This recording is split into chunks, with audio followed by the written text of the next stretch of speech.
खबरों में आगे बढ़ेंगे, जहां जम्मू कश्मीर में पहलगाम आतंकी हमले के बाद जांच एजेंसियां एक्शन मोड में नजर आ रही हैं और एटीएस को जानकारी मिली थी कि आतंकी संगठन हिजब उत तहरीर, अल-कायदा एंड इंडियन सब कॉन्टिनेंट आईएसआईएस और अन्य प्रतिबंधित संगठन झारखंड के युवाओं को गुमराह कर अपने नेटवर्क से जोड़ रहे हैं। ये लोग सोशल मीडिया और अन्य माध्यमों से धार्मिक कट्टरता फैलाने और राष्ट्र विरोधी गतिविधियों को अंजाम दे रहे थे और इसे लेकर एटीएस ने धनबाद के गोविंदपुर, वासीपुर, तोपचांची और भूली इलाके में एक साथ छापेमारी की। मिली सूचना की जांच के दौरान पता चला कि धनबाद में अवैध हथियारों और तस्करी और राष्ट्र विरोधी गतिविधियों को अंजाम दिया जा रहा है। इसी आधार पर एटीएस ने धनबाद के कई इलाकों में छापेमारी की, जहां से एक महिला समेत 4 लोगों को गिरफ्तार किया गया है। इनमें धनबाद के बैंक मोड़ थाना अंतर्गत अलीनगर से 21 साल का गुलफाम हसन, भूली में अमन सोसाइटी से 21 साल का आयान जावेद, अमन सोसाइटी से ही 20 साल का मोहम्मद शहजाद आलम, शमशेर नगर से आयान जावेद की 20 वर्षीय पत्नी शबनम प्रवीण शामिल हैं। गिरफ्तार लोगों के पास से 2 पिस्टल, 12 कारतूस, मोबाइल फोन, लैपटॉप और भारी मात्रा में आतंकी संगठनों से जुड़े दस्तावेज और किताबें भी बरामद की गई।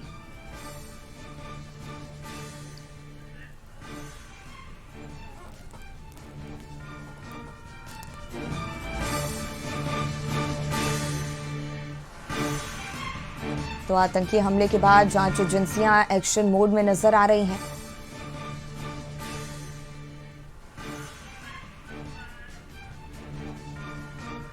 राहुल इसी पे और ज्यादा जानकारी लिए हमारे सहयोगी जुड़ गए हैं।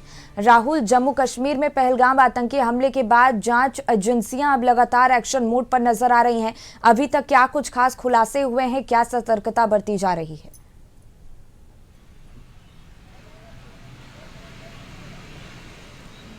देखिए, जिस तरीके से झारखंड में कल एटीएस ने कार्रवाई की धनबाद में, और धनबाद की जो कार्रवाई इसलिए काफ़ी बड़ी मानी जा रही, क्योंकि पहलगाम में जिस तरीके से 26 जो टूरिस्टों पर हमला हुआ और ये टेररिस्ट अटैक में 26 लोगों ने जो जान गंवाई है, उसके बाद से लगातार देश में आक्रोश है। और उस आक्रोश को देखते हुए जांच एजेंसी हो या सरकार हो, सभी सरकारें भी सतर्क दिखाई दे रही।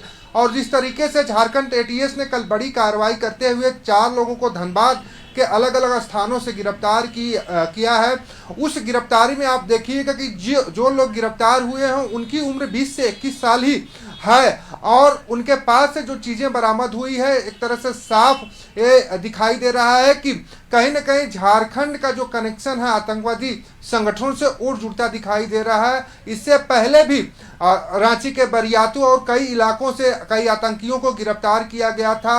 हाल के महीनों में एक डॉक्टर को भी आतंकी संगठनों से सहयोग करने और अन्य मामलों में गिरफ्तारी की गई। तो हम कह सकते हैं कि झारखंड का कनेक्शन आतंकवादी गतिविधियों से पुराना रहा है, लेकिन जिस तरीके से कल गिरफ्तारी हुई, वो गिरफ्तारी इसलिए भी बड़ी मानी जा रही है कि जो संगठन है हिजब उल ताहिर, उसका भारत में पहला केस झारखंड में दर्ज हुआ है। तो कह सकते हैं कि एक बड़ी कार्रवाई के साथ साथ एक जो संगठन था, उसमें संगठन के खिलाफ कार्रवाई करते हुए एटीएस ने एक बड़ी कामयाबी हासिल की है। हालांकि अब देखना होगा कि उन लोगों से जो पूछताछ हो रही, उस पूछताछ में क्या कुछ निकलकर सामने आता है और क्या पहलगाम आतंकी हमला जो हुआ था, इन लोगों की भी संलिप्तता रही है।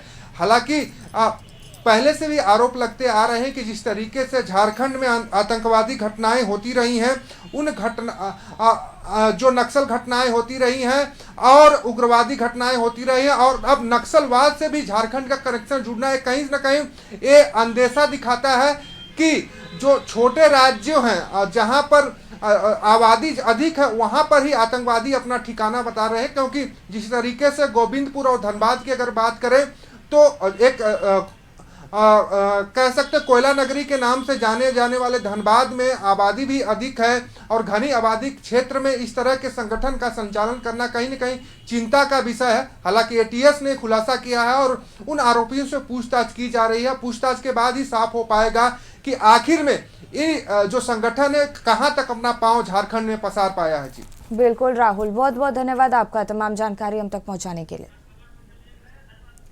तो जम्मू कश्मीर में पहलगाम आतंकी हमले के बाद जांच एजेंसियां अब लगातार एक्शन मोड में नजर आ रही हैं। एटीएस को जानकारी मिली थी कि आतंकी संगठन हिज्ब उत तहरीर अल-कायदा एंड इंडियन सब कॉन्टिनेंट ISIS और अन्य प्रतिबंधित संगठन झारखंड के युवाओं को गुमराह कर अपने नेटवर्क से जोड़ रहे हैं और ये लोग सोशल मीडिया और अन्य माध्यमों से धार्मिक कट्टरता फैलाने और राष्ट्र विरोधी गतिविधियों को अंजाम भी दे रहे थे।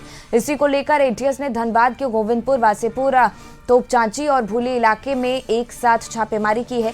मिली जानकारी के अनुसार ये पता चला कि धनबाद में अवैध हथियारों की तस्करी और राष्ट्र विरोधी गतिविधियों को अंजाम दिया जा रहा है। इसी आधार पर ATS ने धनबाद के कई इलाकों में छापेमारी की है। कुंदन इसी पे और ज्यादा जानकारी लिए हमारे सहयोगी जुड़ गए हैं। कुंदन, जम्मू कश्मीर में जिस तरीके से पहलगाम में आतंकी हमले की तस्वीरें सामने आई, ऐसे में जांच एजेंसियां लगातार एक्शन मोड में नजर आ रही हैं और ATS भी लगातार छापेमारी और दबिश दे रही है। बिल्कुल शिखर, जिस तरह से देख सकते हैं आप, 22 अप्रैल को जम्मू कश्मीर में आतंकी हमले हुए थे, जिसमें 26 लोगों की जान चली गई थी। धर्म पूछ के उन्हें गोली मार दिया गया था और कहीं ना कहीं झारखंड में 4 आतंकवादी के दिखाई दे रहे हैं। सीधे झारखंड धनबाद में लोग के साथ कनेक्शन जुटा जा रहा है। आप देख सकते हैं कि झारखंड ATS को गुप्त सूचना के आधार पर धनबाद में 4-5 जगह छापेमारी हुई। लगातार आपको बता दें, धनबाद के वासेपुर में छापेमारी हुई, तो टाटी में छापेमारी हुई, गोविंदपुर में छापेमारी हुई।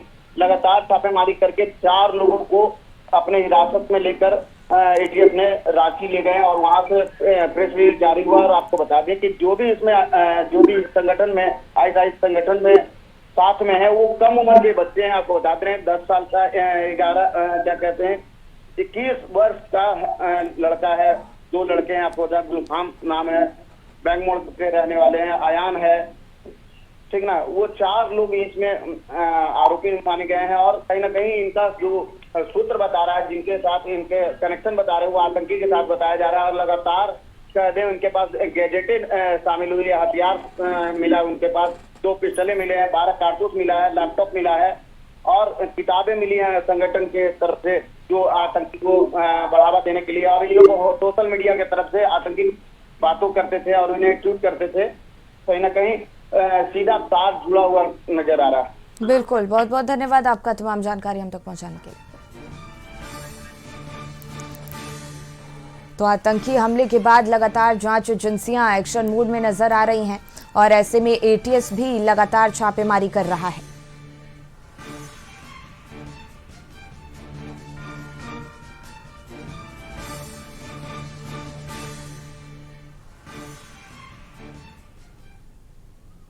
रुकेंगे ब्रेक के लिए, फौरन होंगे हाजिर।